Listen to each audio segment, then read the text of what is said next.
Tonight, we're sharing a story about what it means to persevere against the odds. Martha Bailey Brown is a 79-year-old college student determined to finish her education 65 years after Prince Edward County schools closed their doors to resist desegregation. And now she says she hopes finishing what she started inspires others to fulfill their purpose too. 8 News anchor Autumn Childress has our Black History Month story tonight. For 79-year-old Martha Bailey Brown, every day at Longwood University in Farmville is a gift. I get up, I drive down, commuting student, I park, I run to class. I enjoy meeting the young people and the interaction. I guess it keeps me young.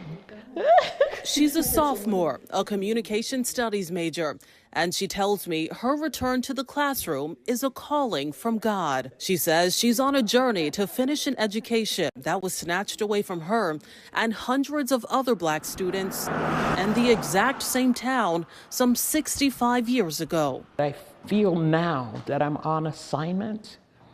As I got older, I started feeling there's something special about us. Brown attended Prince Edward County schools during a pivotal moment in history. She watched as older Black students demanded better schooling conditions. They protested segregation, overcrowding, shabby equipment, and rundown textbooks. And in 1951, she watched as hundreds of students walked out of R.R. Moton High School.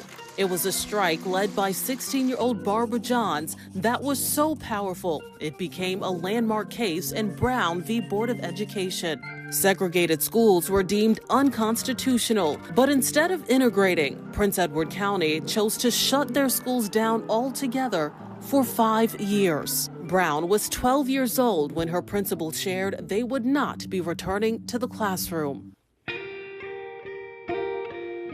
He spoke to us to say school won't be opening in September as usual. Now, during the shutdown, many white students could afford to attend private schools, but Black students were forced to go outside of the county or, like Brown, forego their education altogether. Where we're sitting now was the last classroom that I was in. Brown says she would often use her older textbooks to teach herself. And in 1964, when schools had reopened, many students like Brown had aged out of school.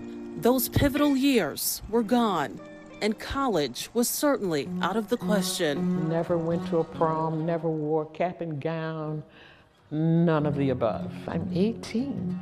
I have no transcript. There was no proof that I'd ever been inside of a school. Brown eventually moved to Maryland, where she started a career and a family. And in 2021, she was told about the Virginia Brown v. Board of Education scholarship. It was passed by the General Assembly to help right Virginia's wrongs. Brown says she applied and got accepted almost immediately. She chose Longwood, and 6 decades after her education abruptly ended, she found herself in a classroom once again.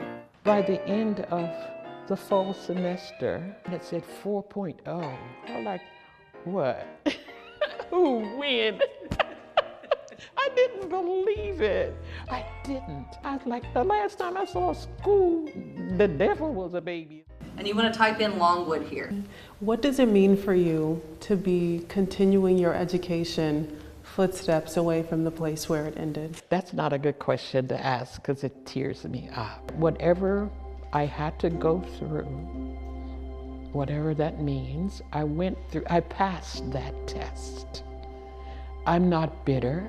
And now, every day, sitting front row in her classes. I want to be, if anything, influential. Brown says her mission is to inspire others. Hold on to the integrity that's within you, and you can do anything you desire. I ain't letting nobody turn me around. Gonna just keep on walking. I'm gonna keep on talking. In Farmville, I'm Autumn Childress, 8 News.